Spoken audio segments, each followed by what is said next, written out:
They want to increase interest rates. We believe they will increase interest rates. I think it's a moot point whether it's June or July. It's come as a surprise to the markets because they weren't expecting it, and clearly expectations have been managed very heavily, as we saw in the interview.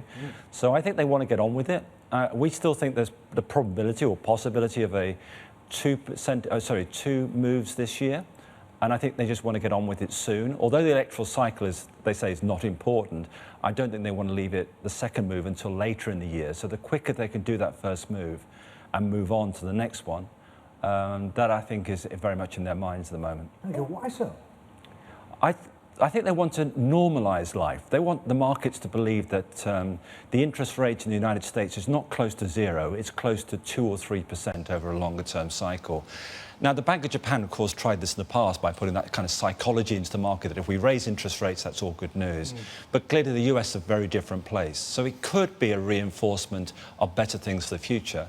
But, you know, equally, people in the market certainly are sceptical as to whether it's going to work or not. So going back to something that Martin and I have discussed over the last few days, and this is this gap between what the Fed is actually saying and, as you said, controlling the message, versus what the market's pricing in. I mean, if the message is being highly controlled by the Fed members, and it seems to indicate it's June or July, but the market is still not pricing in.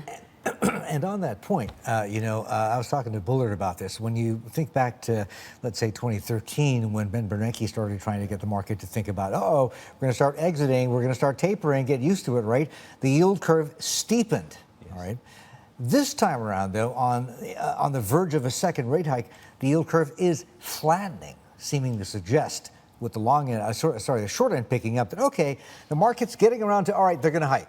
The long end still telling us, yeah, but hey, growth prospects aren't really that good, which leads people to ask, look, is this a bad rate hike if they do it this time around, as opposed to what happened in 2013 with the Bernanke, with the curve steepening, which would be considered, I guess, a good tightening?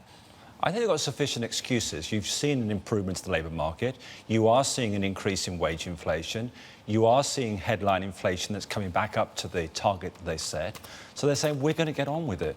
You know, whether or how it's going to impact the economy, we just don't know. I mean, I think you just tear up your economic textbooks and say it's going to be 0.3 times this and 0.2 times that. We don't know. But I think they feel that they've left it too long. They need to get on with it. Wow. They want to normalise things.